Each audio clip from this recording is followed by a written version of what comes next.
Okay, I'm live. At least I should be. I know there's a little delay. There we go. Yep, I got YouTube muted. Hey, Mike, Dennis, and Russell. Yeah, my phone told me I'm live. Hope everybody's doing good. I went from 37 last night up to 50. It's got warmer during the night and went up to 57, 58, still going up. Hey, Vincent. And it's supposed to be warm all week. I think by Friday it's supposed to be mid 70s. But rain from all day today, and through the whole week through Saturday. But Sunday, Monday, Tuesday look really nice. Upper 60s and 70s both days. Upper 70s on Tuesday. I think 79. I saw the forecast close to 80. Hey, Collector Rick. Collector Rick, do the same thing I do. Stack silver, gold, and honey. Woo! So, what was my subject today? Swarm traps, yellow jackets, and bold-faced hornets. See, I don't have my trap ready. All the rain, my paint wouldn't dry. So humid out. We had a heavy fog today. So, I do have an update on my website, company website. Got it up. It's actually up and running, but right now it's only private. I haven't gone public with it yet. About 50% of the pages are developed, working on the last three or four contacts, how to contact me and all that kind of stuff. Hey, Norman. Hey, Keith. So that's going really well. Looks good too. And this right here, is my new way to kill mites. So I don't have a label for it yet, but I got the package. And the size of it, it's basically 3.5 by under 6 inches, five and 3/4 approximately. I think eventually I'll get better packaging for it, but that'll be down the road. And that's a non-chemical. Hey, Jeremy, that's a non-chemical way of treating your killing mites with oxalic acid vapor. Working on frames. New wax foundation comes in tomorrow. Perfect. I have 6 hives coming in tomorrow because I have some really, really big news. 18 people watching. I'll wait a little bit on the news. But I want to talk about bald-faced hornets because you can make bald-faced hornets makes those paper nests about the size of a basketball, but not completely round, more oval shape, bigger in the back, skinnier in the front, kind of like a face, kind of. And they're gray. They're made out of paper, kind of like a paper wasp. And they're territorial. I think they have something like bees. I think they have like a 2 to 3 mile territory.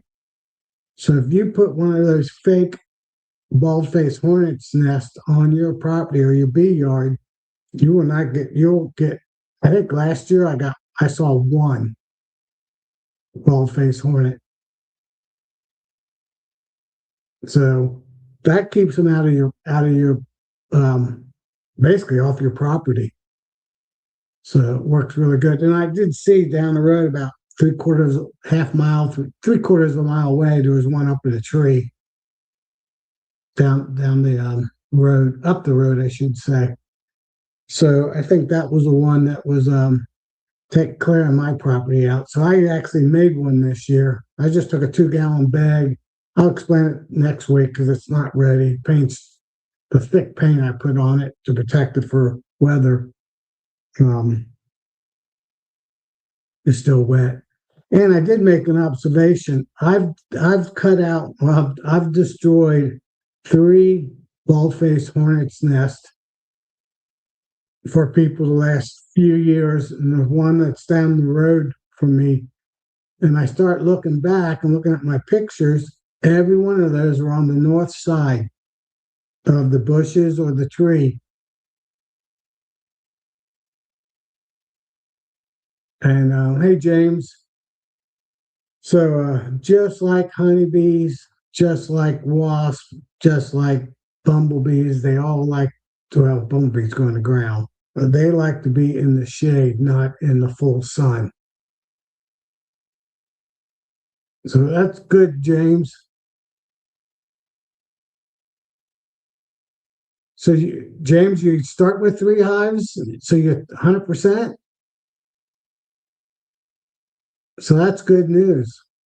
Yeah, and I only lost two out of 24. And those were both, hey, DC, hey, Dave, how you doing? No, both of them I put down the notes. I needed a pretty, hey, Clay, I needed a gentle winter, and we had like number 7 coldest winter and number 9, I think 8 or 9 snowiest winter. So there's 2 little small hives didn't make it. They both had good queens in them. There was late summer solstice queen. Hey, Sarah. Sarah's been getting the same weather I've been getting. When it hits her place first, then half an hour later, 45-minute later, it comes and hits me. A lot of rain. Someday, Sarah, we gotta make a road trip. We gotta take a road trip out 50. I almost drove out to St. Louis on the ENBA conference, taking 50. Lakefront property.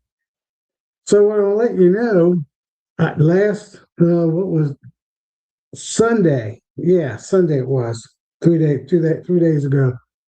I don't know if any of you guys know, but I've been deer hunting my whole, I think since I've been 16 years old, something like that. And my parents bought some land out in southeast Indiana. And then my brother lives out in southeast Indiana. And I hunt with a group of probably about one time it was probably up to 30, 35 people on 5 different farms, counting my brother's farm. And I think now some of them have passed away.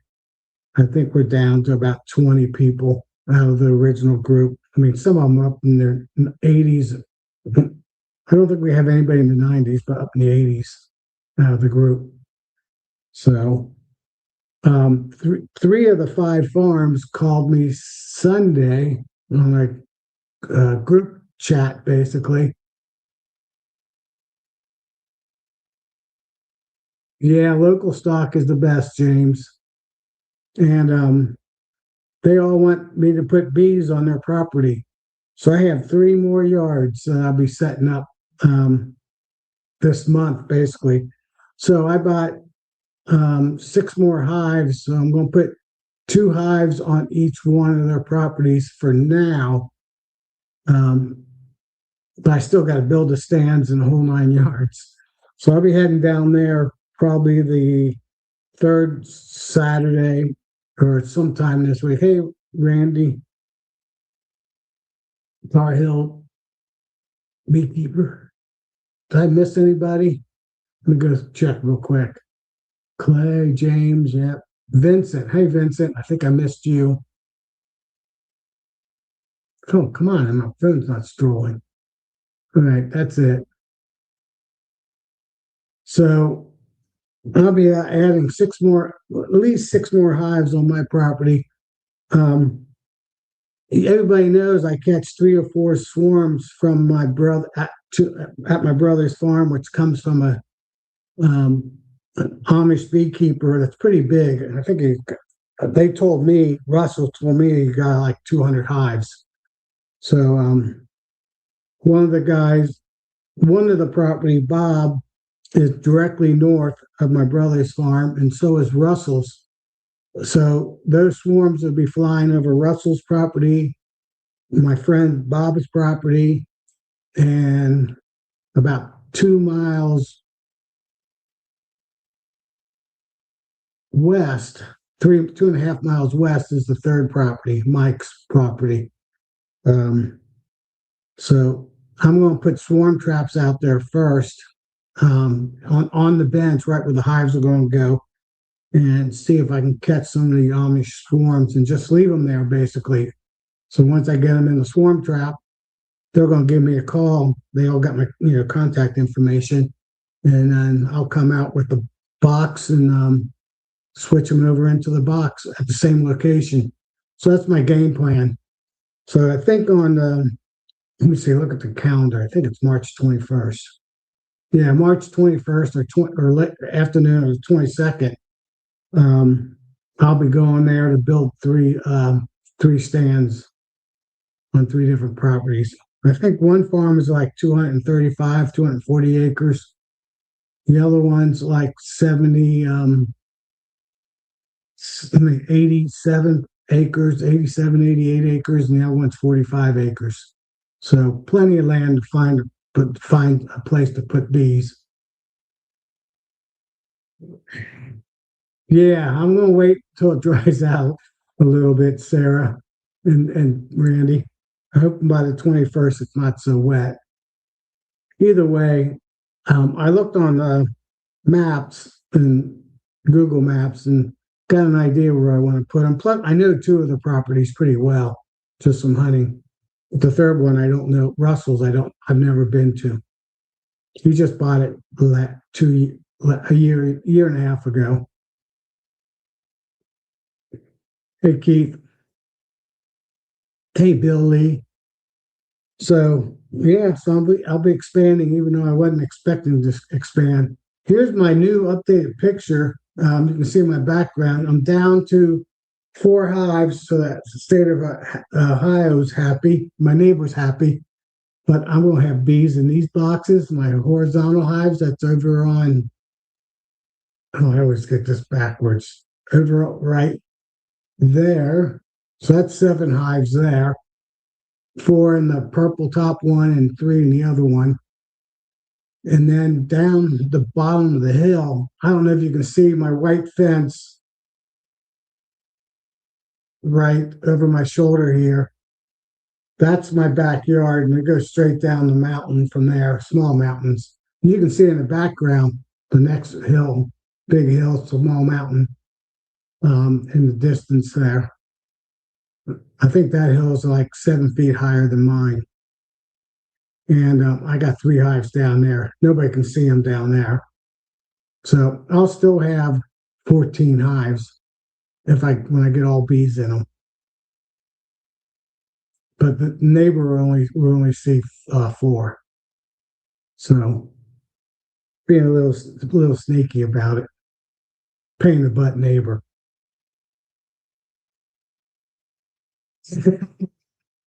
Actually, technically, Cincinnati's built on 7 mountains because it's 300 feet from the Ohio River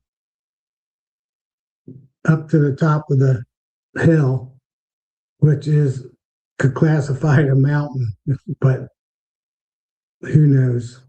I just call them big hills. The worst part about it, they're pretty tight hollers, valleys in between them all. Pretty lot of rock bridges, all slate rock.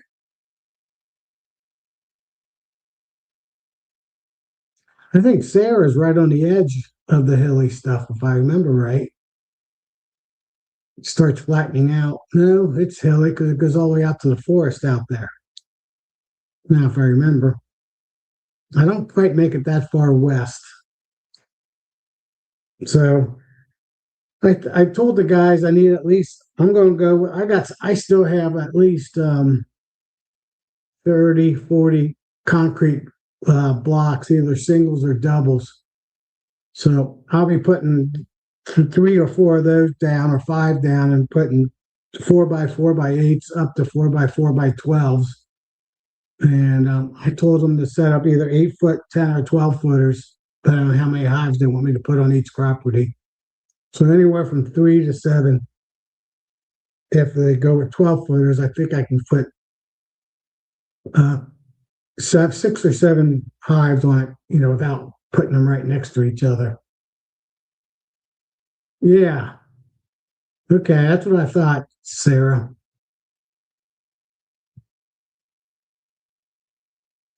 Yeah, it gets real hilly again. So I'll be starting out with six hives. Maybe by summer, I'll be 12 or 15 hives out, and there's three farms total.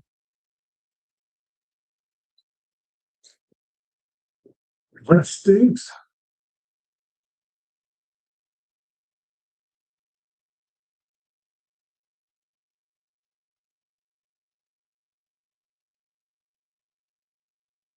I'm missing something. No, that's bad. And I got it. Hey, if somebody wants to jump on, DC, if well, you're probably going to be eating soon. And let me see, anybody else? Randy, he doesn't get on. Norman doesn't. Sarah could. Would have the US 50 covered. I got you, Sarah. Yeah. Well, I live on a hill, so it doesn't stay on my yard very long. My 3 acres, it runs down the bottom of the hill. But I do have a spring down at the bottom of the hill that runs all year round. I'm gonna someday put a well on it and have well water. But I said that 10 years ago and I still have it. I got you. Yeah, there used to be a pond on my property for the cows, a little one in my front yard, side front yard. It's a low spot. So I pretty much know right now I got some big oak trees growing in there. Man, they grow well and that once they go down a few feet. Yeah, mine's on the top, almost to the top.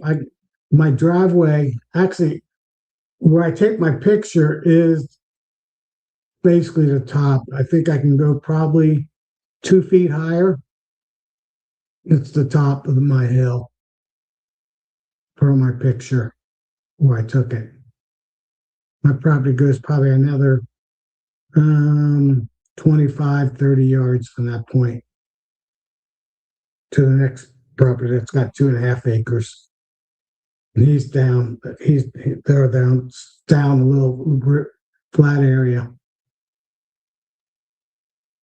So there's a creek on both sides of me, one on each side that runs.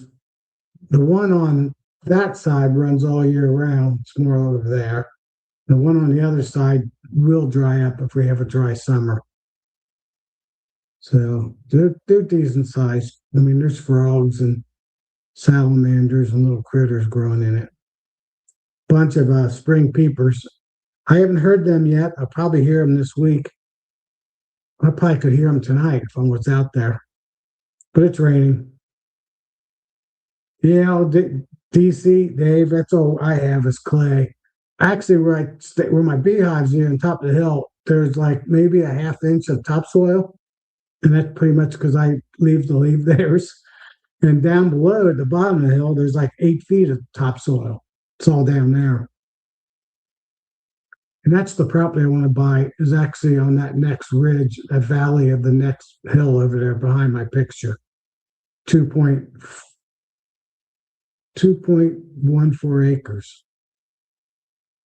Will give me 5.2 acres basically, or 5.1 acres. That's 5.4. Oh, something like that. I forget. So I'm going to be calling him pretty soon, probably in a couple of weeks, to see if he's still interested in selling his horse farm property. My neighbor, Kevin and Jennifer Conway. All my snow's gone. It's this time of year, if we get snow, 3 to 5 inches, it'll melt that day or the next day. So I actually put my snow blower away today in the barn. and probably this next week, by probably next Tuesday, I'll have the mower deck back on the lawn on the tractor, and I'll probably be taking off the loader arms and the loader bucket. It's one of those quick disconnects for the bucket, but I might be taking the arms off too, just to get them out of the way and have it just be more like a mower for the summertime. But if I know me, I'll be wanting to put the bucket back on, so I'll probably just take the bucket off and move the arms out of the way. That'll take a couple feet off of it for getting around close. So I'll be doing that real soon. So here's my, like the picture, here's my new package. Well, this is just it actually has a package, but it's not 100% good. So it'd work. And that's the non-chemical way to kill mites using acrylic acid vapor on day 14. Anywhere from day 12 to day 14, or both days. 12th, 13th, 14th, or 12th and 14th day.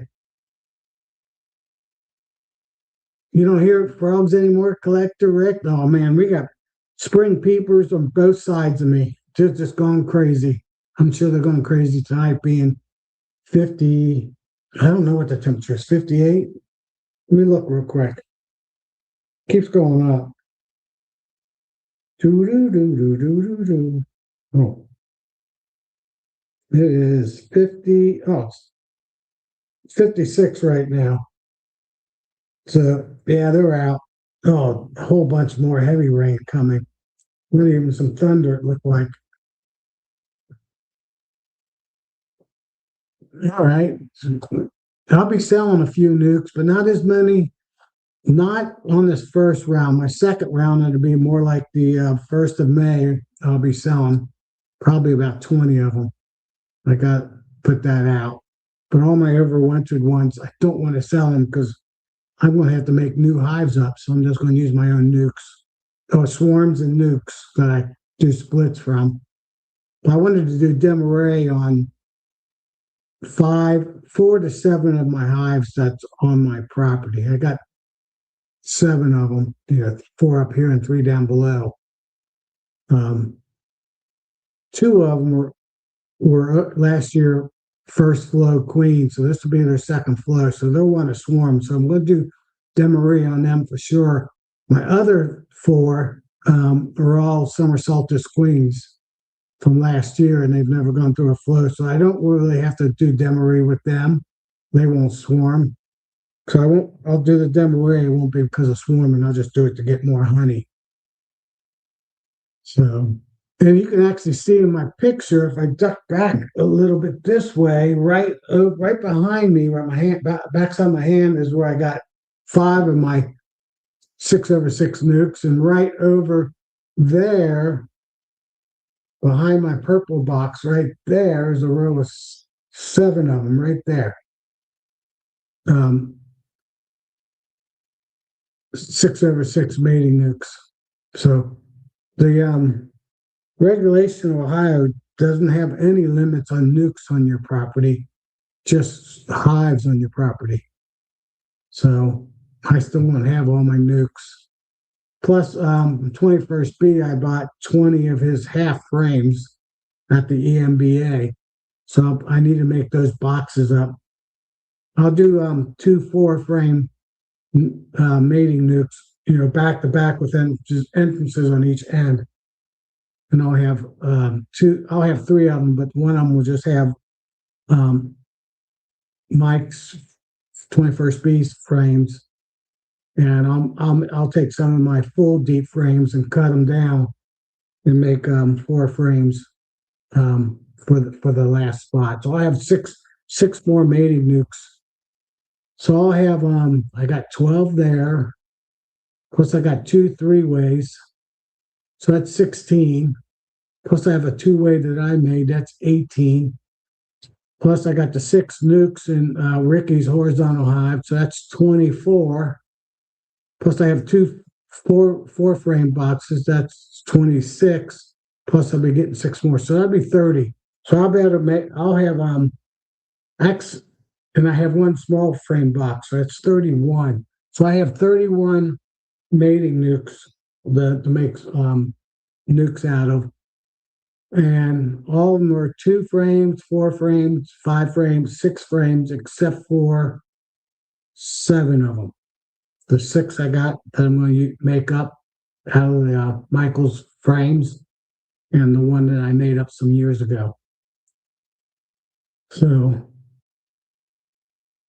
you might be getting a package of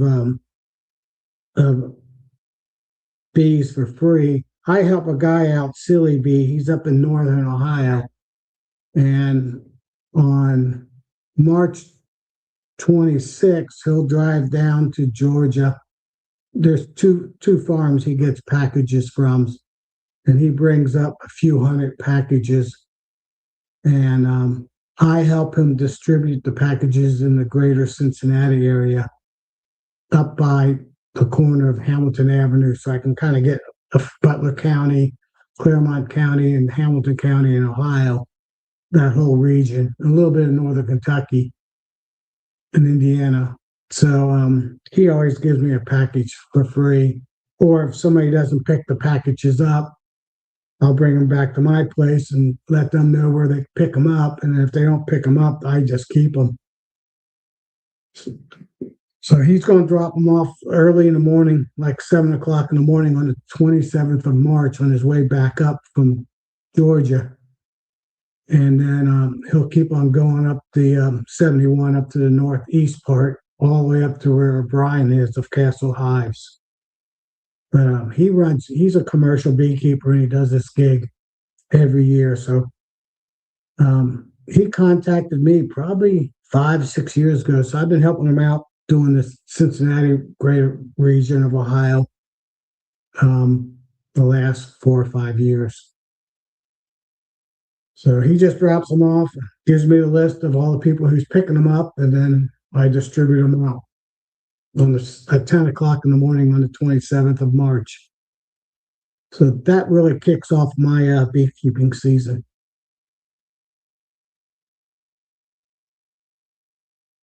Oh yeah, Norman, there's the same guy, John from Silly Bees. He ships a whole bunch of them out to California, and on his, I think he does. I think he does a whole semi full, 400 some hives, and every year he pulls a dozen off that are just bad boxes. They just get worn out, from traveling all around, and he'll split those up into nukes or packages, mostly nukes, and then he'll sell those nukes out. So he can get basically per pallet, he can get 20, he can get 25, I forget how many, he can get like 30 nukes out of it. Put the 4 queens plus grafting and having queens. I think he has some hives down in Georgia too, so that's how you get these packages. And the queens that he brings up, they're better than average. The one bee yard that has the carnies, they're better queens than the yard he gets the Italians from. And the Russian, he does carnies, Russians, and Italians. And the carnies field are better queens than the Russian and the Italian, wherever he gets his hives from, his packages from. I just know that from people buying them every year. So I didn't hear from Nancy at all this week, so I don't think she's getting on. Hey, Dodd. Hope everything's good. I got 33. Everybody hit the like button, including myself. That helps. They don't know. We do an update. How many likes do I have? I only got 16, a little less than 50%. Let me see. Mostly Italians. Yeah, you're probably right, Sarah. The ones I catch on my brother's farm, they're mostly darker ones. So I think they're carnies. They're gentle, so I don't think they're much Russian in them. They're either Caucasian, the carnies. that I usually catch from them. So they kind of blend in right with my bees pretty good. I got some bees that are black. I mean, they're worth 30% of them are black bees. Thanks, Norman, for hitting it 2 times. Probably got to hit it 3 times now to put it back. So yellow jackets, there's you can take care of yellow jackets pretty good too. I got a recipe in here somewhere I wrote down. Yeah, here it is. So you can take 2 liter pop bottles, cut the lid off, or down a little bit where it's curving out to the bottle, flip it around and attach it back where not the screw on is down at the bottom, down, and then tape them all together or tape them together so nothing can get out. And then put some chicken, fish stuff, tuna, meat, raw meat, scraps, and throw it in the bottom of the 2 liter with basically a half cup of Sprite pop or root beer, some sugary, flavory pop. Probably Coke or Pepsi would be fine too. And a few drops of Dawn soap or dishwasher soap and then a couple cups of water, and pour that all in that 2 liter. And I know from my area, the yellow jackets, those females looking for places to make a nest, come out late March, first week of April. So I'll be putting these out probably next week. I'm going to put 2 traps out, one right in that tree in my background on the north side, and then down the bottom of my hill on the other side of my house, I'll put another one up. And I hope to take care of most of the yellow jackets, and the bald-faced hornet's nest, fake one, will take care of the bald-faced hornets. So hopefully I don't have to worry about those pests. I think I'm going to be able to do that every year now since I'm retired and I got all this time. I got more time to set it up. This will be good to go.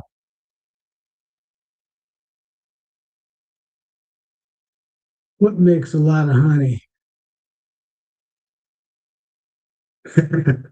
Yeah, black. That's a very good point. Who posted that one? DC, Dave. Yep. Black ones are harder to find. That's for sure. Luckily, I don't look for them too often, and I mark them when they're virgins.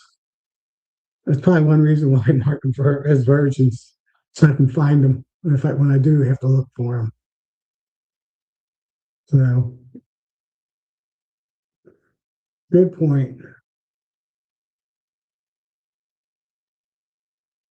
There you go, Norman. I guess you're going to mark them green, dark green for 0, for 6. I mean, I think this year is green if I remember right. Yeah, green. 6 is green. No, it's white. So this year is white, not green. It's white. I had to go through it in my head. Got that wrong. So white this year. So desert white.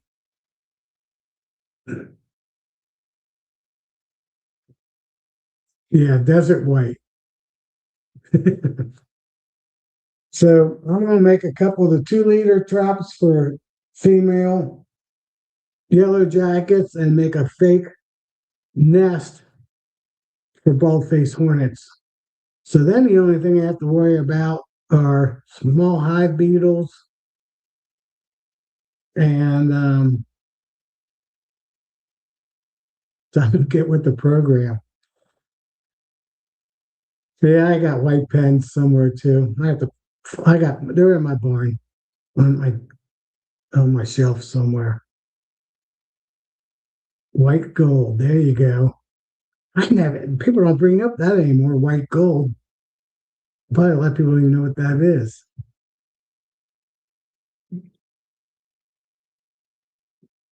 So I'm going to try to take care of and Mother Nature this winter took care of a lot of the other pests. I might not even kill that many yellow jackets because I don't think many have made it through winter. So I'll see if I get any. I saw like three of them last year, and I had one nest in my side yard on the other side of the house that I got rid of. And I knew there was a nest. There was too many of them around my hives.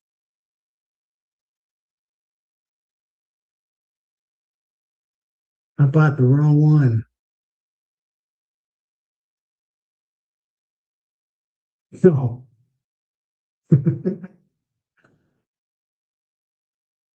So who knows what I'm going to catch at the farms out in southeast Indiana.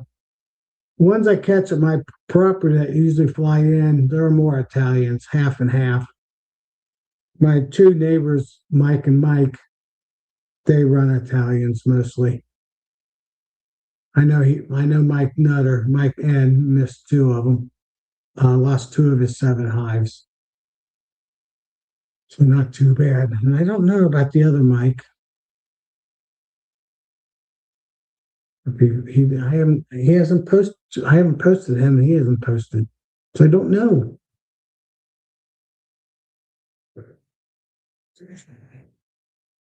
So what else? Swarm traps. Yeah. I like to get. Let's talk about swarm traps. I sell them now, or I will be real soon. Simple traps. Um, at half the price of wooden swarm traps. So economically better, bigger, twice as big. Well, not twice as big, but 1.5 times bigger. That's like an insult. Man, I'm missing. Hey, Raven Shire, I'm missing. What did Norman say?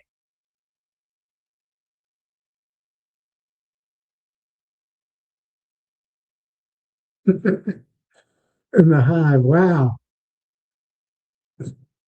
I hope you saved the Norman for fishing season.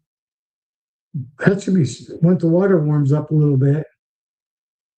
So I know the earliest I've ever seen a swarm that people, or I don't think I've ever caught one, but people posted here on the west side is the very last days of March.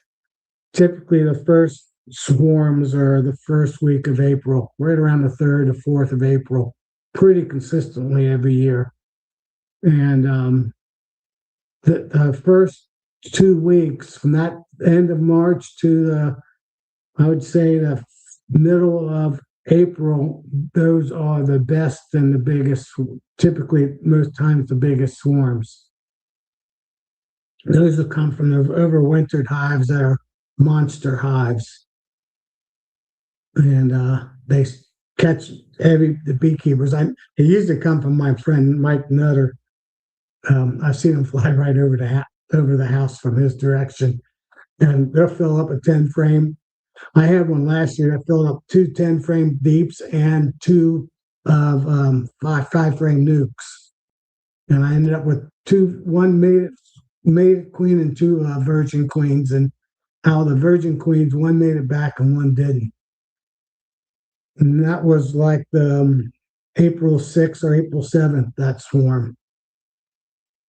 So I like to put them out about a week, 10 to 2 days before swarm season. So I'll be putting them out probably next weekend or sometime the week after that. So I need to get those stands built. Those I'll put out on the 21st of March, unless I go out early. Bob and Russell I got keys. I can get on their property, but I mean Mike and Bob, so I can put those stands up anytime I want. In the next couple of weeks, call them and set up a time. Russell, he keeps his locked up, and I don't have a key for his place, so I'll have to work that out with Russell. Russell, that's my friend. Russ, we just call him Russ. So yeah, so I'll be a Indiana and an Ohio beekeeper now. Funny how things work out. They were they were making maple syrup. They're went and did a bunch of trees on the 3 farms, and they were blowing away, and they gave me a call. So that's cool. So I think people in the Tennessee Valley should have probably have them out now, and the people in Ohio Valley should have them out in about a week to 2 weeks. People up in the northeast of Michigan's probably at the end of the month, or probably the 1st of April. So I would think your season swarms the 2nd or 3rd week of April. So the 1st week of April, get them out 2 weeks ahead of time. And I typically only bait I got enough old frames that I put my traps hold 8 frames. So I usually put 4 um, black frames in there and 4 frames for them to fill out. Either empty frames or plastic foundation in them. And there's 6 inches empty at the bottom of them. So it's like a 14 frame box. My tote is, and they work pretty good. So you got dandelion pollen coming in. That's cool. I'm sure with the wet rain that we're getting this week and being in the 60s and 70s the rest of the week and half of next week, some dandelions will be popping. Bad news is, I think that Thursday, let me look at my calendar. 18th, no, 13th. Gonna be warm. Yeah, the 12th or the 13th. It's supposed to cold front's supposed to come through, and the week of the 15th and the week of the 22nd is supposed to be kind of cold. 40s, 20s, or 30 degrees and upper 40s for 2 weeks, with maybe a little bit lower and a little bit warmer. That happens every year. Seems like we get a little bit of beginning. March comes in and we get a couple good weeks, and we get a couple bad weeks. And I saw like 3 days we might have freezing temperatures. We'll get one or two, and maybe in April. Some Aprils we don't get any days below 32. And you got red maple, henbit, dead nettle, dandelions are coming in. I got dandelions and crocus growing. Crocus is getting in, and I've actually seen some iris starting to pop up out of the ground a little bit. But right now, we just got willow trees blooming and silver maple trees blooming. I think next week we got 3 days, 67, low 70 to upper 70s before that cold front comes through, and I think some of those plants will be blooming. Yeah, Sarah, roller coaster weather. That's how March is. You know that. We have warm weeks, we have spring weeks, and then we have mild winter weeks. Yeah, I haven't heard, Dave, where we're supposed to have, I think we're supposed to have a warmer spring. I saw that, but I didn't see anything about wet. It started out dry. This is the first time up to today where I could walk out in my yard by beehives and walk out in the dirt and not have to wear boots. I'm usually always wearing my mud boots because it's so muddy. But it's like that today, and it's going to be like that for a while now because the rains have finally showed up. It's funny, we had a really wet winter, and then late winter it's been dry. We only had since the last storm that came in the 3rd week of middle of February to now, I don't think we had only like 2.5 inches of rain. I think we had like 10, 12, 13 inches of snow, 13 inches of snow, but that only counted up like for 2 inches of rain. So I'll be putting out, I'm going to put one trap out, my friend down by the Ohio River, I put there every year. And I think I got 11 traps to put out, unless I take some of my ones I was going to sell and put them out, but I don't think I will. save them for selling. I need to get some cash. And then I'll put the other 10 traps out in Indiana. I do have at least 2 more places where I catch swarms every year. One of them, they're not been good swarms. The other one's average swarms. So I don't know what I'm going to do. If I put 2 of them on each property, that's just 6. That leaves me 5 to put around my Ohio area. So I might just maybe put one at Matt's, put one at Mark's property. It's a greenhouse area. And one in behind a barber shop. I'll catch 3 swarms there for sure. So that'd be 3 traps. So maybe I'll put 8 traps out in Indiana. 3 on my brother's property. That'll leave 5. That'll leave 5 traps. So 2, 2, and 1. Maybe I won't put the one in the barber shop. Give them 2, 2, and 2. 3 at my brother's farm, and then 2 at other places. So Rick, we got the same number. You got 11 traps. I got 11 traps.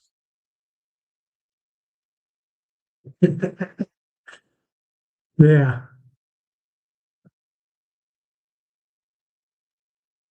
Mine are simple traps, though. They're just totes. Light. They hold 8 frames.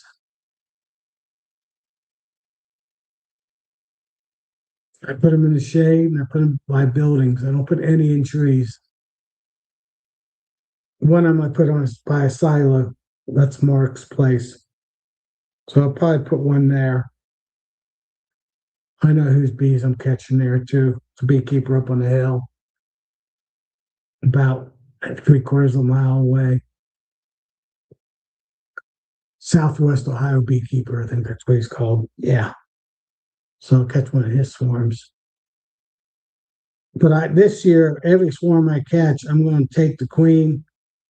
I'm going to pull her off on one frame of brood into a nuke and let her go. And then I'm going to put a virgin queen in on the swarm with one of my genetic queens that I'll be grafting. I usually graft the first week of April.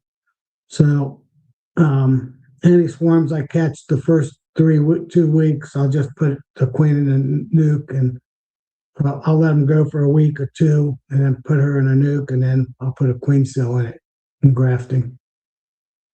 So the second week of April. So this year I'm going to have to graft. I guess I'm going to do 45 cells this year since I got at least 30 of them I can make up.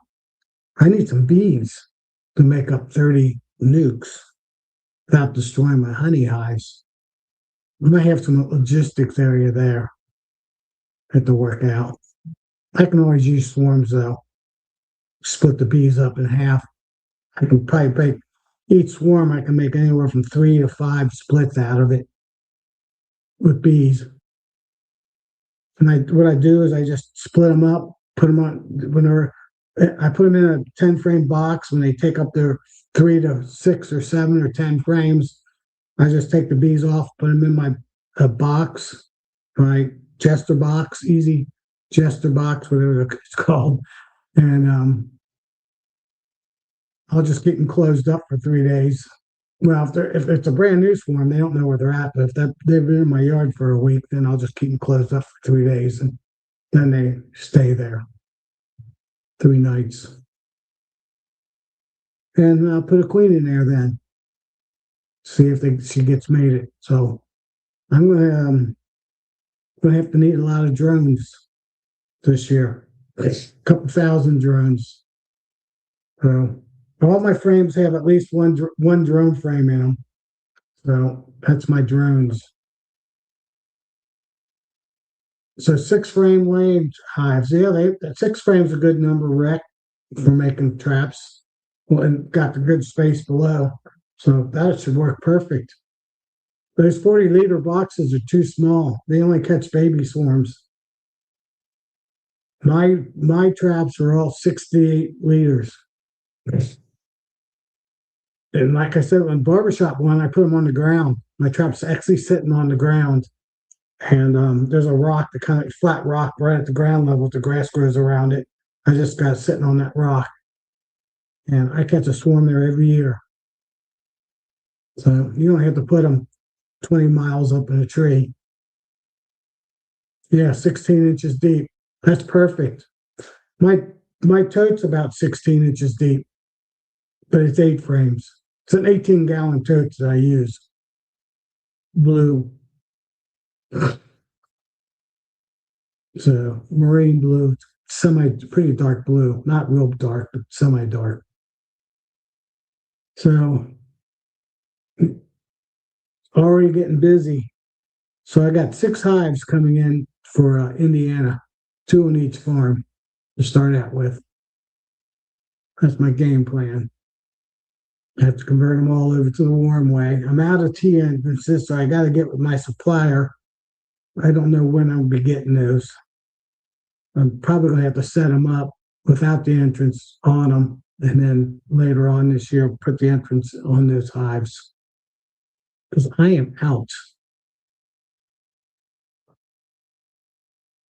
I have no more left. I have to, or I buy a 3D printer and I start printing some. I got the file, the STL file. I just need a 3D printer. I wonder if the library has a 3D printer.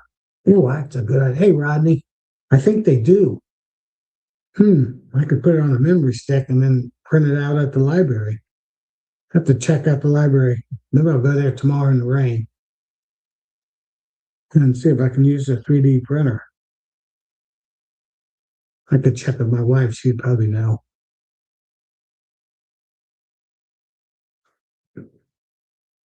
Yeah, I know they do because I know her kids that she teaches sometimes go there. Maybe I won't have to buy one. Only need to print out 6, 10 more, 9 or 10 more. Then I'll be getting some from my supplier that's making them for me. Injection molding versus 3D printing. They're pretty brittle when they're 3D printed. The top part of it not is pretty thin to keep that 3/8. Trying to get the 3/8 height, entrance height, so it's a little less than 3/8. It's probably more like 5/8. I mean 5/16. Purple entrance disc. Yep. So most of my totes will have either blue or purple entrance dial disc in my blue boxes. Hey, Chadler, or Chadshire.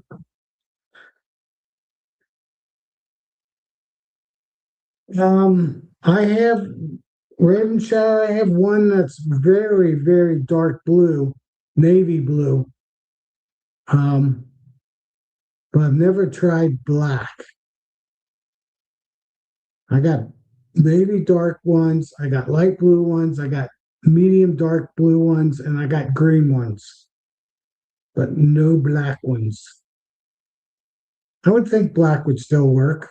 I mean, some of the trees, like black oak trees, they're pretty dark. I mean, they're black ones. So I know from reading history books that purple and blue are their favorite colors, but they never said what shades of purple and blue. But from my experience, I think they like medium to darker shades of purple and blue, not the sky blue and the light purple.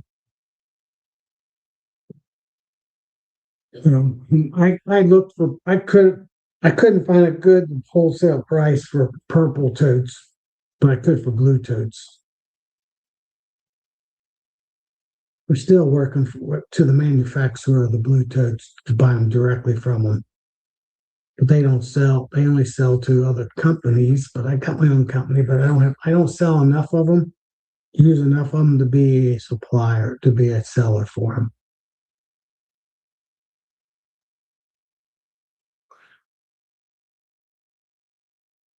Barney purple.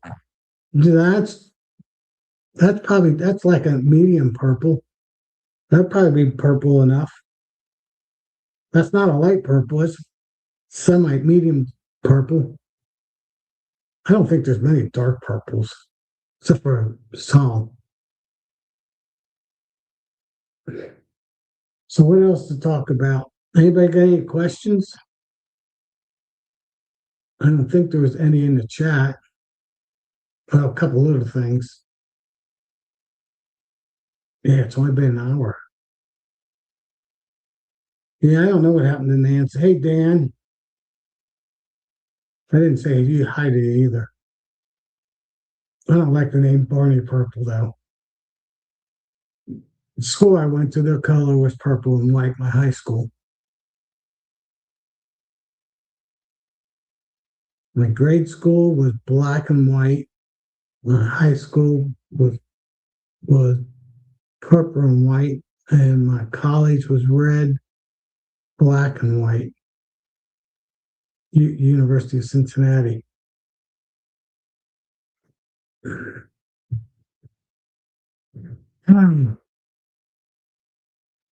So I'm gonna get right now. I got one hive on my horizontal ones right there. I sold them last year. All the other ones. I wish I didn't now because I need bee power. That will come. I'll catch some swarms first week, 2 weeks of April. Plus, I'm on a call. Save your bees. There's a lady, Patty, that she's on the east side of town, but she gets any calls here on the west side of town or Indiana or northern Kentucky, she'll give me a call and I'll go out and get those bees. So I already sent her a message this year that could use a few swarms. So she'll give me a call. I usually get 2 or 3 from her. She takes care of all the first year beekeepers first. But any of the ones that happen in the morning time where everybody's working, she'll give me a call. So my guess with 11 traps, I'll probably catch 15 swarms this year, 12 or 13 in my traps, and 2 to 4 from the people calling me. Well, maybe 15 to 20, somewhere in that ballpark. Yeah. And one thing I have noticed, and I don't know if this is scientifically proven, but it seems like bees always like to swarm after a rain when it gets sunny.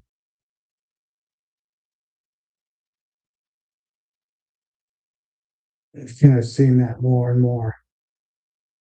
I don't know if anybody else had ever noticed that they swarm that next, if it's rain ends in the morning, they'll be swarming that late morning, early afternoon. If it's ends the day before at dark, they'll be swarming 10 to 12 o'clock the next day. Yeah, fresh start after the rain. I'm sure, Sarah, it's raining at your house right now, isn't it? I thought I saw a bunch coming my way. Let me look it up. I'm not showing any rain right now. Oh, it's all north. Oh, getting lucky. The top side of Cincinnati is getting rain, but I'm dead center west. That's cool. We got enough rain today. Well, it looks like the storms are crashing south, though. So it's just a matter of time.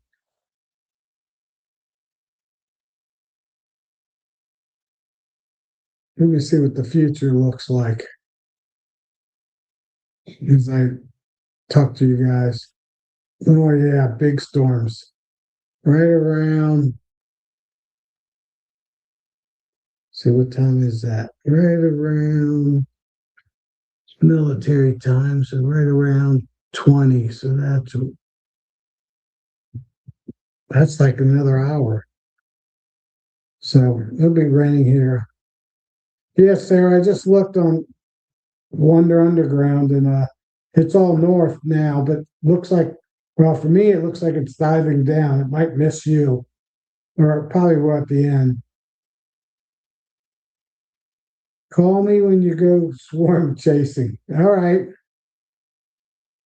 Email me. Do I have your email, Sarah? Let me check. I don't know if I have your email.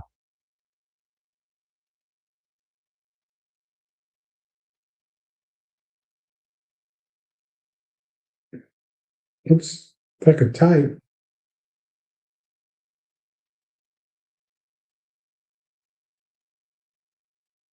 I don't think I have you.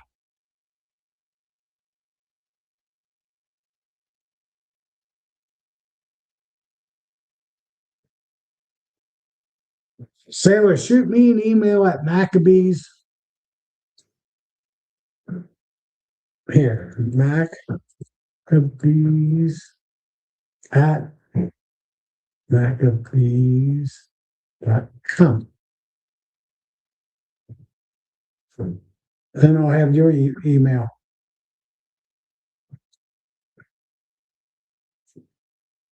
That's my general company mail, and then I have a personal company mail.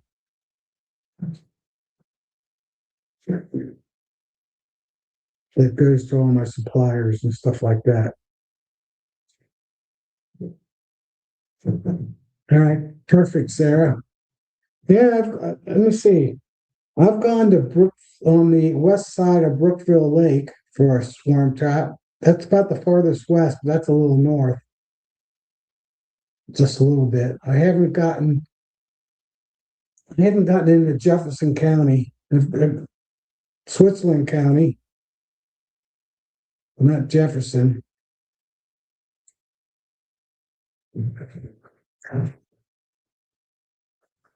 Yeah, I can get up. I can get up to almost 40 feet. I got to pull. If I get a little ladder, I can get up 40 feet. But if I just stand on the ground, I can get about 35, 38 feet. But the hard part is you put 3, 5 pounds, 7 pounds of bees in a bucket 35 feet up on my skinny pole. It's not coming down that gently. So I usually put a box underneath it because I just try to retract it and drop it down, not too hard to the ground next to the box when they're that high. Most of them, though, are just anywhere from 5 to 15 feet, 20 feet. That's not too bad. So, yeah, see what happens. How many calls I get. More and more people know me, so I get more and more calls every year. So it'll be about a month from now. So I got one more month before I start. Who knows when I'll be running out here and there. The good news is not many times I get swarms in the evening time, so it doesn't happen, doesn't bother the live chat. Seems like most of my calls come around noon time to 3 o'clock or 5 o'clock when people get home. Yeah, yeah, I get been getting more and more calls, even without Patty calling me from Save Your Bees. I'd say anywhere from 10 o'clock to 3 o'clock is when I get most of my calls. As late as maybe 5 o'clock with people getting home from work. I don't think I've done too many in the evening time. I'm trying to think, but I don't think so. Funniest one is I did one at work. The guy called me at just before lunchtime at work, and he was literally six houses down from where I work at up in Blue Ash in Ohio, Cincinnati, northern part of Cincinnati, Blue Ash. And it was 6 houses down. So at lunchtime, he showed me a picture of it and it was just 4 or 5 feet off the ground. So I had a box in my truck. During sweet storm season, I keep my truck loaded with swarm supplies.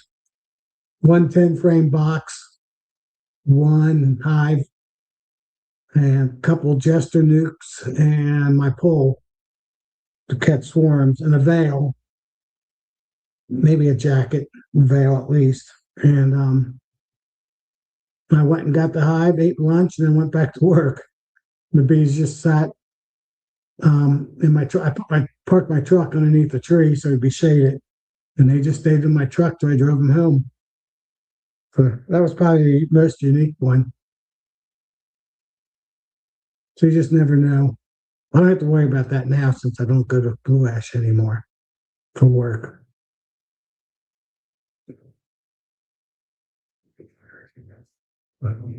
That's where I sell the packages from, the same parking lot. So I will be going there on the 27th, but I won't go into the company. I don't think I'll say hi. So he'll be dropping them off at 7 o'clock, 7:30, and then I'll just hang out or I'll go do something. Maybe I'll go say hi to all my old employees. And the pickup is at 10 o'clock. It's a huge parking lot and it's always empty, that part of it. So that's where the drop off is for all the 3 pounds and 4 pounds package bees. He sells both 3 and 4 pounders. So I got 16 people still watching. That's cool. I think I'll go to 9 o'clock. I guess Bob is on. He wasn't on last week. Anybody know if Bob's on? Let me look. Yeah, Bob's on. He's got 67. I'm down to 16. Okay. Sarah's still with me. I don't know who else is still with me. 17 people. So my bees got out to fly like 2 hours today. I didn't see any pollen coming in, probably way too wet. Flowers didn't have a chance to open up before the rain came back. I think Friday, it's only supposed to rain in the morning, supposed to be 75 degrees. Friday should be a good day. Well, thanks, Russell. Raven Shower's still here, and I know Sarah's still here. Yeah, there's 17 people, so pretty good. So I don't think I got anything else new. I only have 3 more. That's good. That's going to give me 7 properties with bees on them. Counting my own. Six remote. All anywhere from a few hives to 12 hives. Hey, behavior. You're a new beekeeper. Where are you from? And what's your name? So I can call you by name. Let me write you down.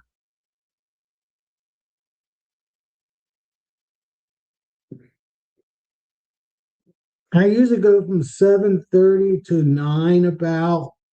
Um, Sometimes I have a partner, Nancy, will start at 7 o'clock. But it's every Tuesday now on. During the wintertime, I went every other week just because there's not much to talk about. But you're a new beekeeper. So this year new.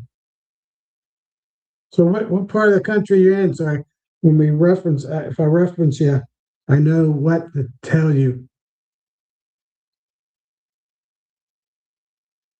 Behavior hives.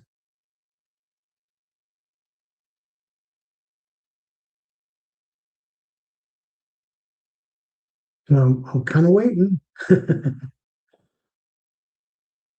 Dingo originally Chicago area. Oh, you're down in South Carolina now. So you have bees? That's cool. So Chicago down to South Carolina. You probably like the winters a lot better down there. Big change.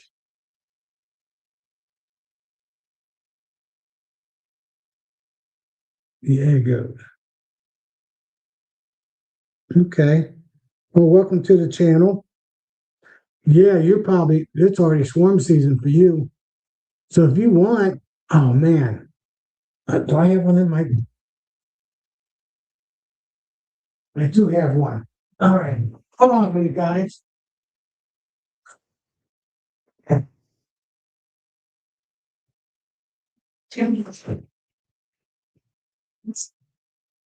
You can either buy this from me.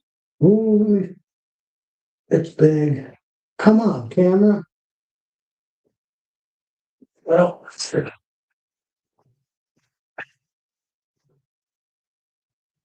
they're 24.99 or 95. Um, you can catch swarms. There's a lot of beekeepers in North and South Carolina, down through Alabama. So wherever you're at, did you say we're at in South Carolina? 5 years. Okay.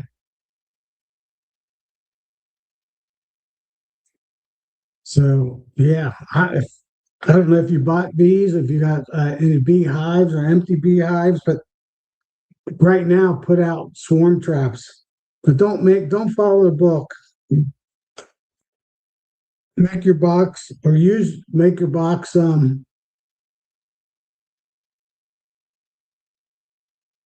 foothills of North Carolina. Okay.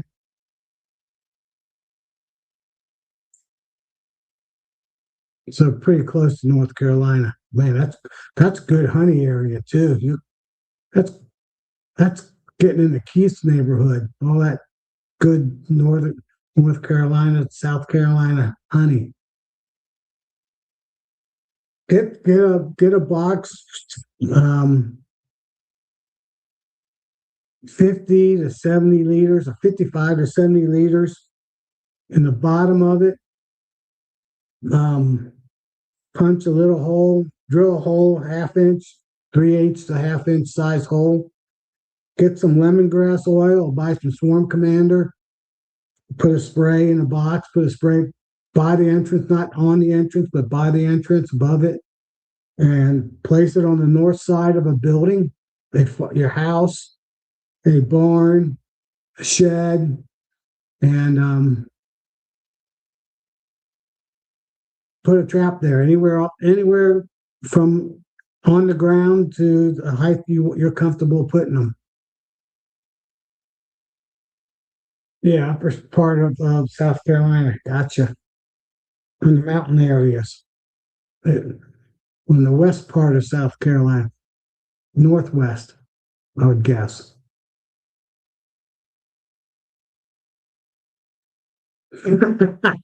Yeah, take a picture and stick that on there.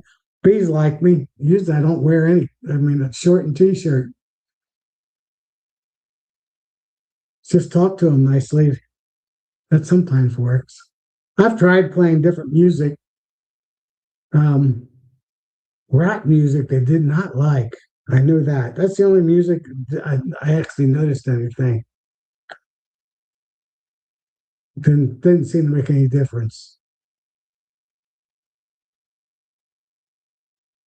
I'm gonna maybe try that again.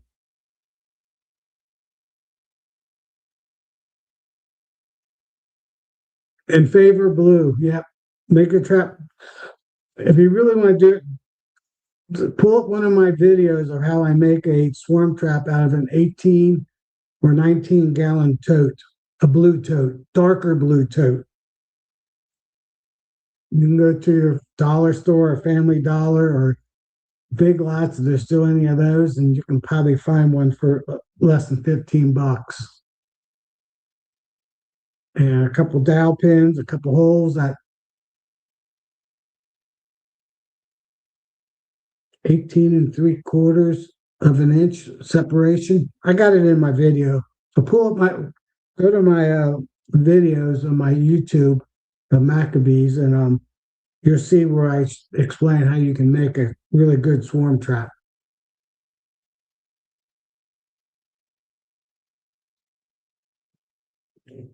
Paint all my hives. I hate painting. Painting is not one thing I like. I like making art, but I don't like painting. That kind of painting.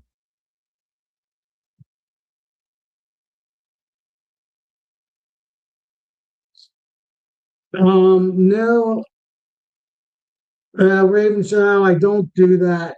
I thought about doing that. Um, I do try to make them a little bit tighter than a typical hive box. So if they slide a little bit, they won't fall down. And I'm actually still working on that exact measurement. Actually, I'm going to make a jig up. So actually, there's only like a 16th or no more than an eighth of an inch gap for the frame and the dowel sticks. So they hold in there pretty tight. I mean, with not much room. So they don't, at least don't slide apart when you're traveling with them.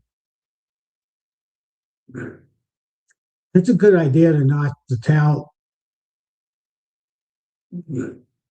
Yeah. I'd have to raise the cost. That's more labor. Well, at least do the end too. I could do that easier. Do the two ends, and they'll hold the other ones a little bit more. You know, it'd be easier than notching it out would be just put little pegs and put them in between the pegs. That could be done a lot easier. Top pegs in. So that's a good idea. I'll look into that. I might use pegs instead. I could drill holes right through them and put pegs so they could hit them turned either way.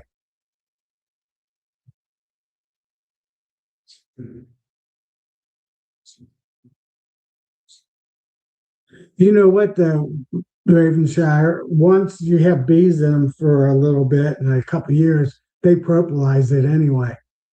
Then they don't move. Just leave that propalize on there.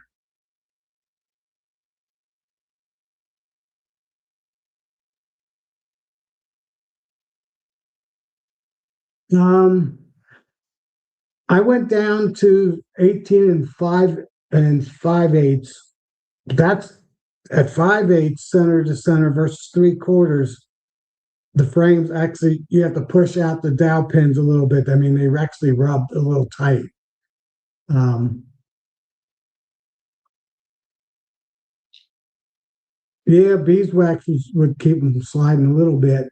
That's why I'm trying to look at that magic number. If it's um, 3/4 is a little bit too much. Maybe five, seven, 9/16 of an inch. I'm still kind of working that out. So they stick a little. You slide them in between the dowel pin and you have to push them through. But I'm going to make a jig up so that's the case. That would be even. I have a couple of them that way that I didn't make them perfect, and I do like that because the frames don't move too much. Then you can still pop them out too, so it's not too bad. That's the whole purpose of the swarm trap. But the lid pops off really easy. No screws, no tools. So you can just, once you get to got them set up, you can just pop the lid in, slide them together, and then close the lid back up. I haven't had them too bad sliding when I'm driving them, but I'm not too concerned about them at that time. But that's a good idea. I might use pins. Okay. Well, they wouldn't fall down through, would they? They were just a little sloppy.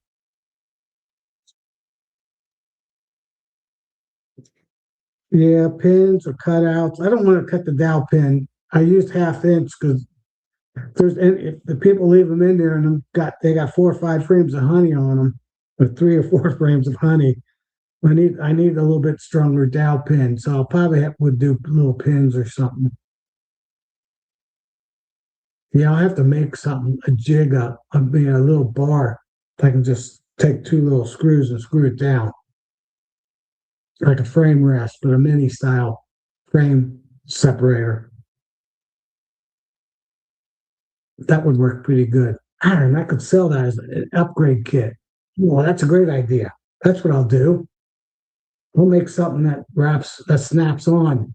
I can 3D print that. Perfect to hold the frames. And that's an add-on feature. Woohoo! Gave me a good idea. Let me write that down.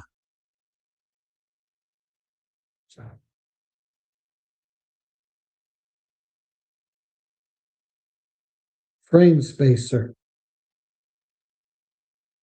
for swarm traps.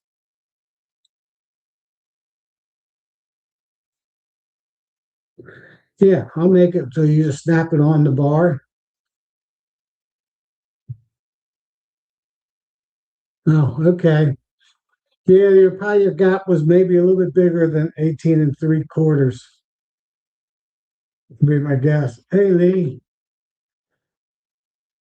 So, yeah, no bigger than 18 and 5/8 is a hair tight. So it's in between the two is the perfect number.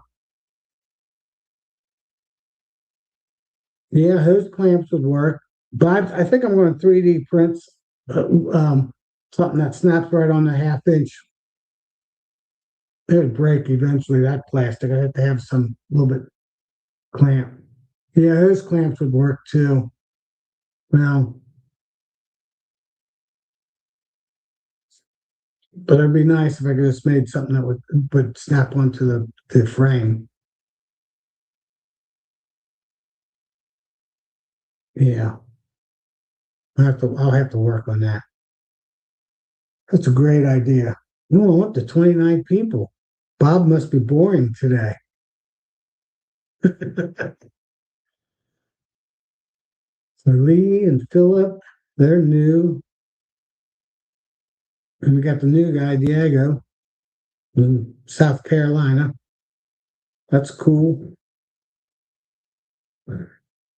So yeah, I'll be getting those traps out here in about 10 more days. We can have 2 weeks. I might even go out to those 3 farms in Indiana and just put them close to where I put the stands. Take the Allen blocks out there and set them on Allen blocks that the stands are set up. So I must have got 100 of those out concrete blocks for free some years ago. And I saved them. I took them and I'm finally been using them up, beekeeping, making stands. Well, that's another thing I do. So when I make my stands up, there's 2 things I do a little bit different. I go warm way, but when I make my stands up, I use a concrete brick and I lay it down long ways, not standing up. Then I place 2 4x4s across it with a little bit of spacing. Then I go to the Home Depot store and I buy a 2-inch installation 4x8 sheet and I cut it in half. So it's 24 inches by 8 feet. And I put that on top of the 2x4s. So I have R10 plus the 2x4s in that area of insulation, R value. And then underneath all my solid bottom boards, since I run them upside down, which I call right side up, the other side's 3/8 of an inch. I put 1 inch, I put 1/2 inch, no, I put 1 inch. I put 1 inch insulation on the bottom of them. So I have 3 inches of insulation, R16 plus the wood, maybe 17, R16 and a half on my bottom of my hive. And then, of course, I run 1.5 inch insulation on top in the wintertime, which is R13 to R14. So I have like R17 in the bottom, R13 in the top when I ever went to my bees. And I found out my bees stayed down in the bottom of the box halfway to 2/3 of the winter before they start moving up. And they don't skip the upper deep box going through wintertime. They actually work their ways all the way up through the hive to the shim I got with the fondant and sugar bricks. So that worked out really good. So that's something different I do on my stands. So my stands are insulated too, um, with insulation versus being a cold bottom. I have a warm bottom, so my bottom's insulated better than my lid in the wintertime.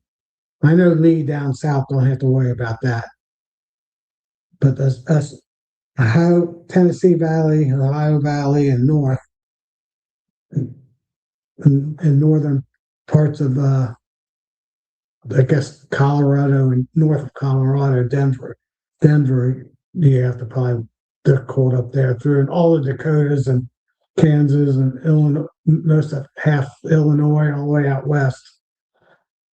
So it works. So my stand in my background only has a 1 inch insulation, but I'm going to upgrade that to a 2 inch real soon. So I have to move those bees off temporarily and put a new board up, new insulation board. I'm just going to put it on top of the 1 inch and see what's going. So what's going on? Bio response. Oh, okay. Hopefully it's good results. So that's something different I do too. I move my hive with my custom TN, just plus I insulate the bottom of my hives. It keeps the hives from moving up so fast during the winter time. Yeah, 88 today. Hey, we got up to 57 or 58 today. That was the heat index. We started at midnight. It was probably 38 degrees. It was 37 around 11 o'clock and it was slowly warming up. Oh, Sarah just heard thunder. Yeah, it's coming, Sarah. I haven't heard any thunder yet. I don't even hear the rain. If it's raining, it's not raining hard. Oh, that's the wrong. I got a bee company trying to type up from underground. Imagine that.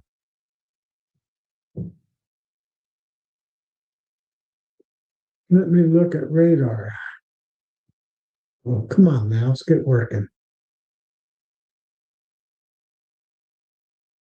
Oh yeah, it's coming. Columbus, Indiana, Nashville, Batesville. Yeah, about 15 minutes, the rain's coming.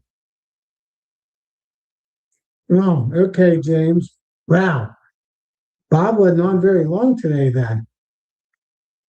Is he not feeling good?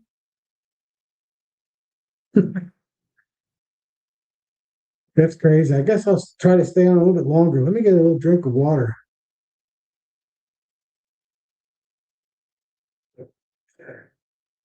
What's the next subject you guys want to talk about?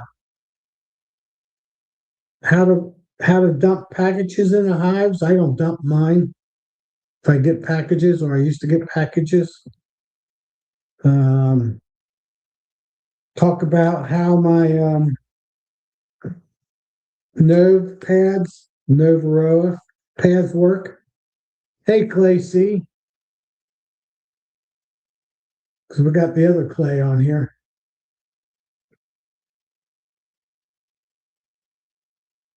Oh, she is.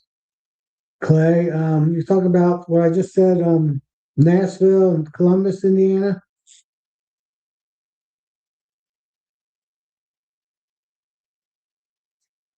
So my brother lives in East Enterprise, Indiana, which is in Switzerland County. Before you get east of that area, the same horizontal line.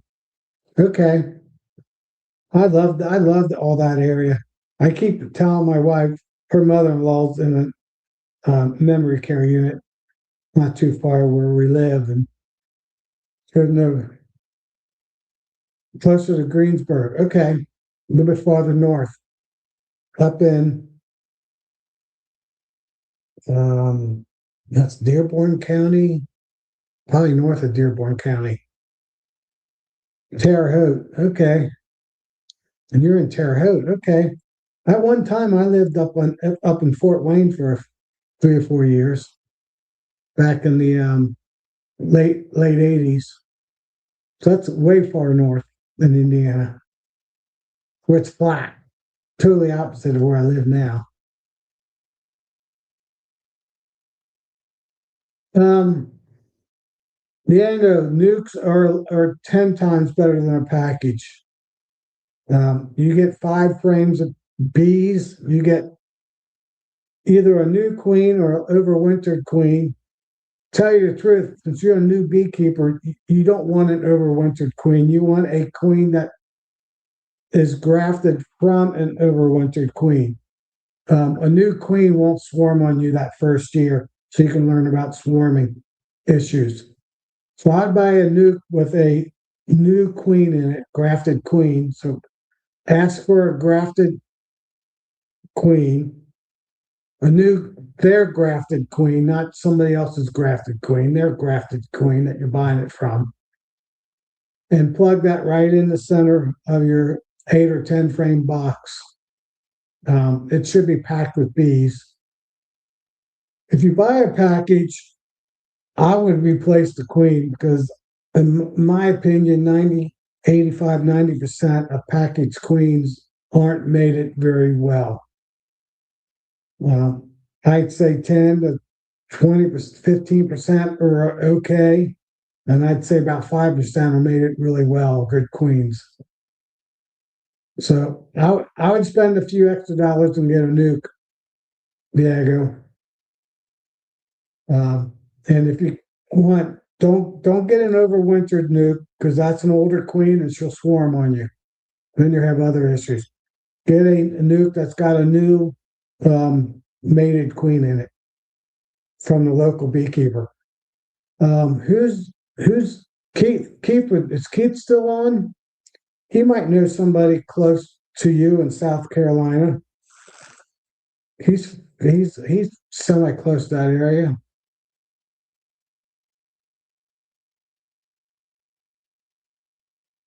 Yeah. Oh, has he got Lang? Has he got Lang? What?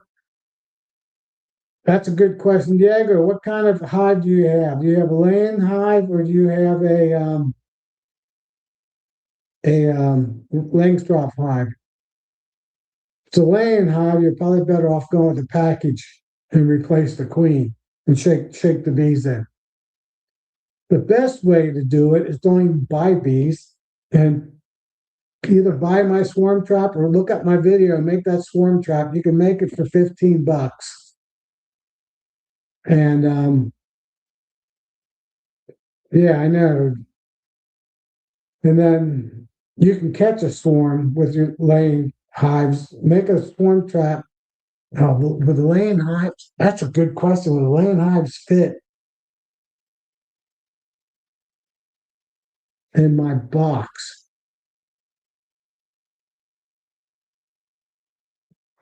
Oh, do I have a tape measure? I do. Well, I've got a ruler. I got a ruler.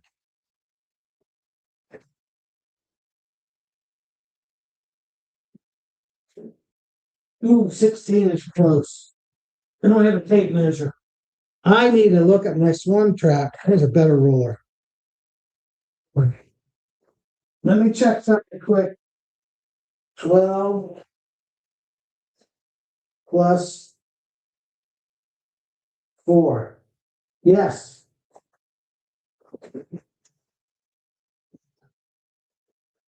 They will fit.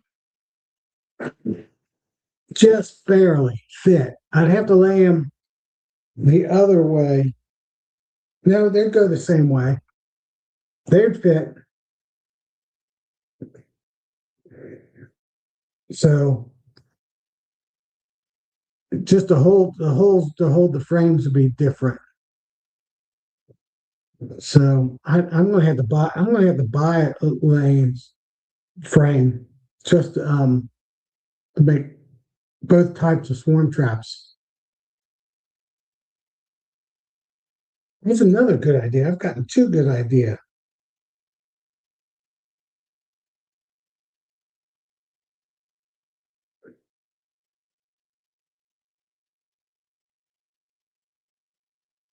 which is better? For the bees, laying is better, but if you want to extract honey, and most extractors, 99% of them, laying strength is better because their frames come out and fit all the extractors that are on the market. I think Hilco, maybe one or two, makes frames to extract times. But if you're going to be getting honey, Langstroth is better, just because it's easier to. You have brood frames for the brood, and you have honey frames for the honey. Or in a laying hive, the frame is mostly both.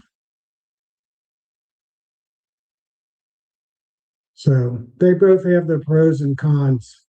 But I don't know what the percentage is. 90% are laying straw, 10% is laying hives. Anybody else have a guess on that?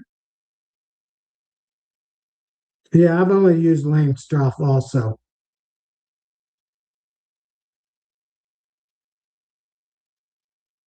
Yeah, so for Rick, since he um, does new wax frames, that wouldn't make any difference for him. But for 90% of the beekeepers, they use Langstroth just because of the honey extraction. So, but if you just want bees in a box and not care about honey too much, laying is a better hive for the bees and for the health of the bees. Well, just better for the bees because the whole frame will be the whole show of the hive.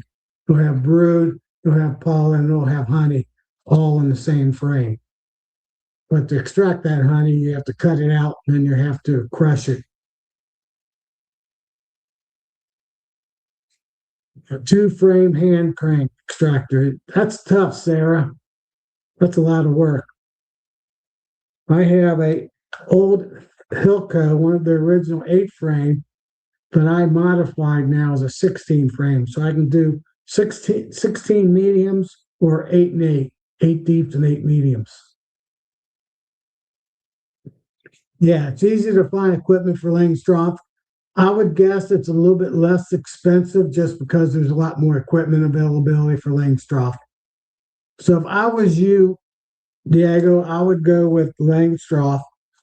When you buy nukes, there'll be laying straw frames. The nukes will come in, so it's just a lot easier. Yeah, probably 95%. I was going to say, oh yeah, if you count the commercial, it's probably 98% Philip, I wouldn't even think about the commercial beekeepers. Yeah, so probably only 2 or 3% of the five most are laying hives.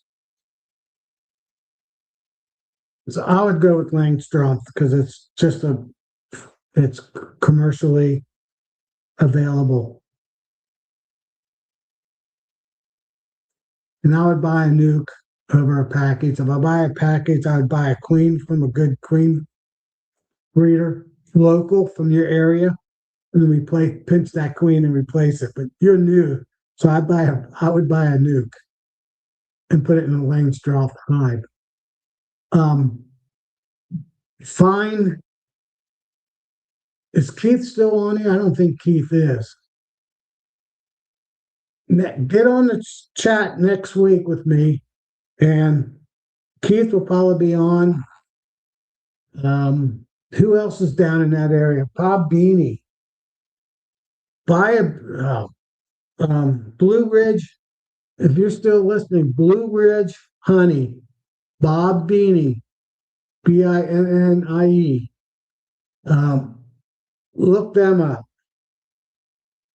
Blue Mountain Ridge Honey. I think that's what Bob calls his company.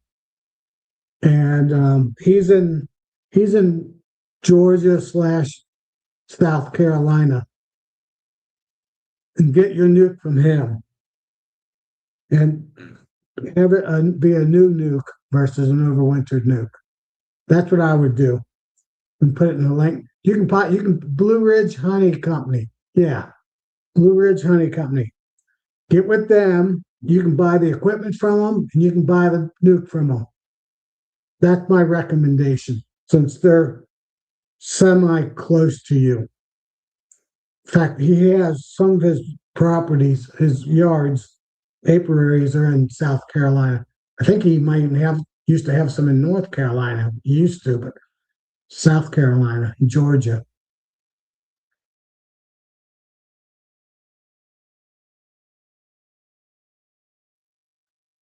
So, all right, was my okay?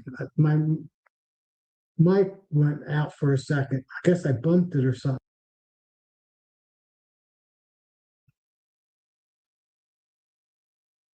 Okay, I'm back. Something's going on, storm or something, messing up my signal. So Diego, I would get with Blue Ridge Honey Company. He's got really good woodenware, Langstroth woodenware. If you're young, I'd go with 10 frame. If you're not young, I would go with 8 frame boxes, but go with 10 frame boxes for now. And buy a 5 frame nucleus nuke hive from Bob Beanie's company. Yeah, I'm starting to get it here now, Sarah. The rain's here.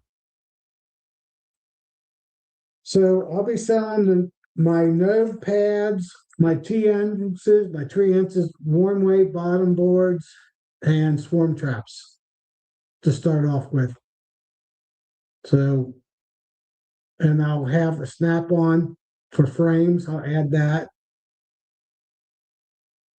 I am going to make a insulated bottom board out of some material, warm way that has a pollen trap in it. I'm looking into that design right now. In fact, I bought one from Rossman and Perry's, a wooden one. I want to see how they built that one. It's a different style one that I can still insulate and have the pollen trap inside the insulation that's removable. So I'm working on something like that.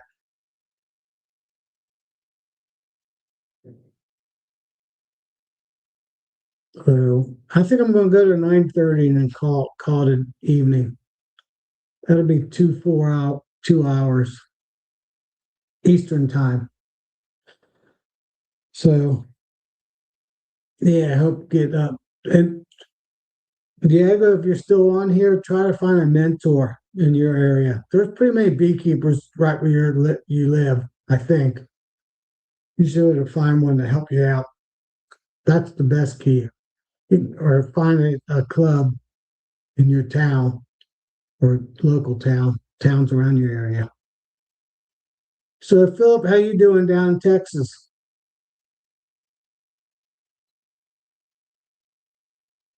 I would say jump on, but I'm only going to be on here 15 more minutes, so don't worry about it. So tomorrow I get my 6 hives in, supposed to be in, so I'll just start building those in my barn on the rainy days. So give me something good to work on. A good night, Sarah. Have a good week. Yeah, I'm okay today. I slept in this morning. I couldn't believe how long I slept. I slept right up. I slept through mostly my wife getting up for her going into work. Kind of surprised me. That doesn't happen too many times, once every few weeks. Guess I needed it.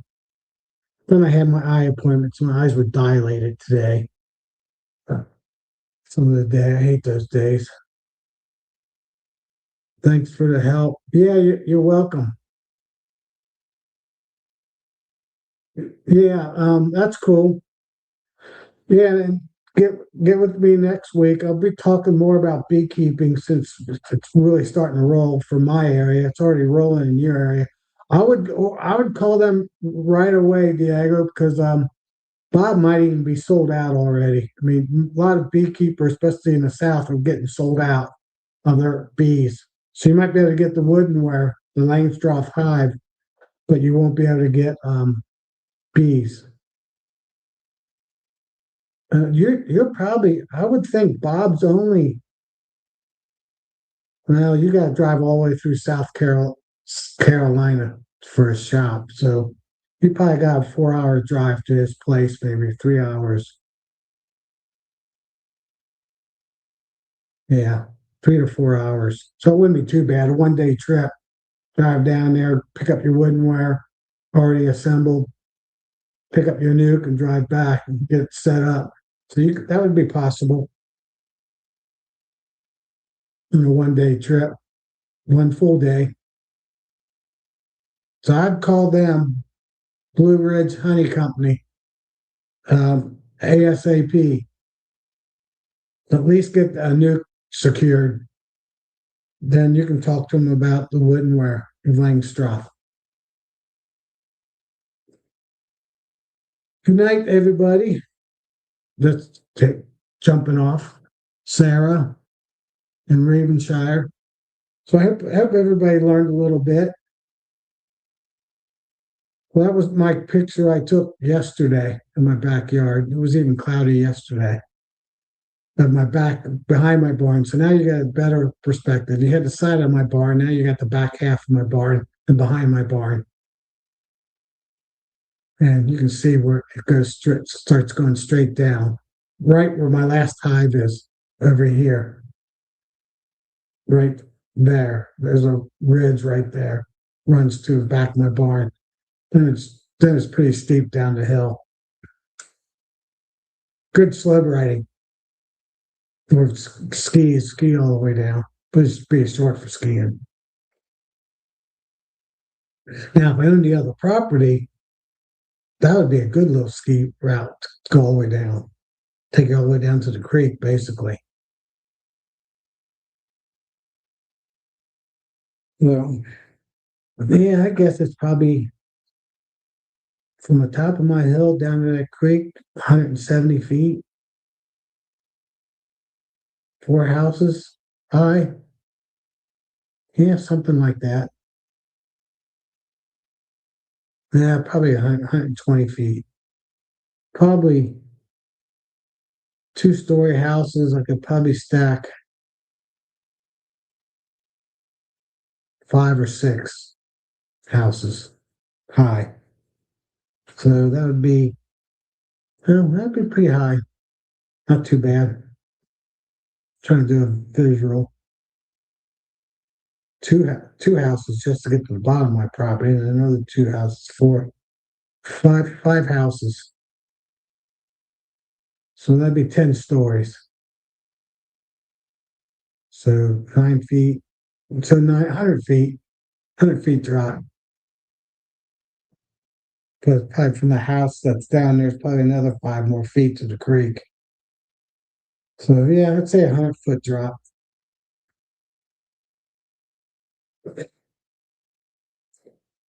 So 20 after, or almost 20 after, 26 watching. So yeah, so I need 7 hives here, and I have 2 dead outs, 2 hives. Well, not they weren't dead outs, just hives that didn't have bees. Set up on my other property. It's got 12 hives, 10 hives, but 10 colonies, 12 hives. So I need 9 hives to fill up my hives here. I got in Ohio. Oh yeah, and I'm setting up stand up before, so I need 13 hives. And then I'm going to set up 6 more hives, well, up to 6 more hives in Indiana. So that's 19 hives. So I need 20 hives to make up this year. 5 frame nukes, basically. So 19 to 20, either swarms or splits that I do this year. There's new hives. There's 10 new hives, 4 in that other property and 6 in Indiana. I don't expect to get any honey off of them.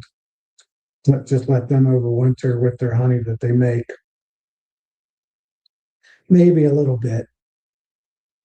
Actually, that's another thing I'm switching to. I'm going to one deep and one medium. And it's going to be my brood box, my overwintering box. Since my bees now stay down the bottom box, I'm just going to go with a medium box for them to go through. and put the queen excluder, and then I'm going to put another deep box on top of that, so I can still do frame management that I talked about last week. So I can take frames from the bottom box, move them up to the third box, which is a deep box, for do like a demery basically, and then put either boxes in between or, or more honey boxes on top of the deep box. So that's going to be my new setup. To do that, I might need to get some more medium supers, but probably the same amount, maybe just a few more. I'll find out this year. So, so I might go with a deep, a medium, a deep, and two mediums on top, and one medium or two mediums after on top of that, or put them in between the deep. That's probably what I'll do. Put them in between the deep. Do like a stem array, but I'll just do it one time since I requeen my the rest of my production hives. Um, I'll just do that one time. Move all the brood up to the top deep box, the third box. Let her down, fill that up while the other one's emerging out, and that'll be my population after that point. So that'll probably get me up to 50,000 bees, maybe 55. Hey, Brian, we we got rain every day. We actually tomorrow we got a flood watch, maybe a flood warning. I think we were up to we probably got an inch. We probably by midnight tonight we'll probably be up to an inch of rain or three-quarters to an inch of rain today. I think by Saturday we're supposed to be up to 4 to 5 inches. So a lot of rain. So an inch each day basically, starting late yesterday, last night, and ending sometime Saturday. I know Sunday's supposed to be sunny, Monday and Tuesday supposed to be sunny. And I think there's then Wednesday or Thursday a cold front. I think Thursday still is cloudy and 60s, and then Wednesday, then Thursday I think a cold front comes through, and then we got 10 days of cold weather, not cold weather, but cool weather. 30s for the lows and somewhere in the 40s, the 40s in the high for like 10 days after that. Then it should start getting nice, and we'll just get one day cool in end of March to April. So bad news, Brian. I'm jumping off here in 6 minutes. Just kind of winding down on all the conversation that we talked about, that I talked about. Nobody jumped on because Philip could have, but he just jumped on 15 minutes ago after Bob. I guess Bob stopped early. So I kept on going past 9 o'clock to 9:30. That's 2 hours. That's enough for me for talking for one day. So, and my new background is my backside of my barn. I'm down to 4 hives on my stand instead of 16 hives. So, and I got three new properties to put bees on in southeast Indiana. It's an hour drive for me. The good news is they're all within 6 miles, we're all within 6 miles of each other. One's about a mile from my brother's property, but my brother doesn't want me. I just catch bees on his property. I don't have any hives. And then the other properties, 2 miles north, and the other properties, 3 miles east. Yeah, east. So all within like a triangle.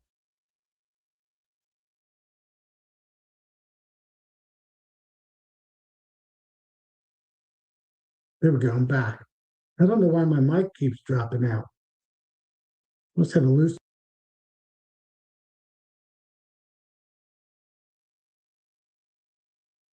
Crazy. Can't move.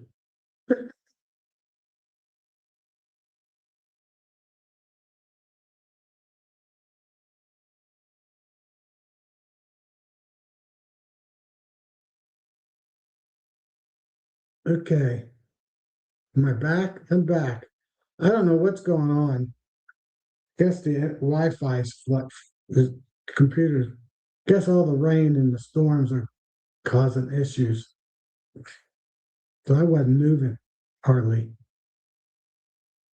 So it's not any undoing. Maybe StreamYard or Google's having issues. So yeah. So I'm gonna call my neighbor probably in about a week and see if they're interested in selling at least his horse farm, not his house.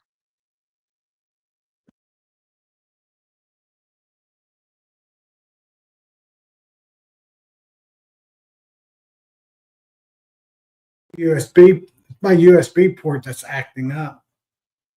I don't know why. So I'm gonna call it. It's basically 27 after. Yeah, my USB ports. Maybe I have to clean it. So I'm gonna be shutting it down. Unless somebody's got a last question. I think I had Raven, Bruce Brown, and Sarah's went done for the night. So, all right, I think that's good. I'll see everybody next week. I don't know if Nancy will be on or not. Everybody have a great week. If it's raining, stay dry. And if you're working, have good days at work. Make the best of it. And see everybody on the next chat tomorrow, probably. Or if not, I'll see everybody next Tuesday. Night, everybody. Ending the stream now.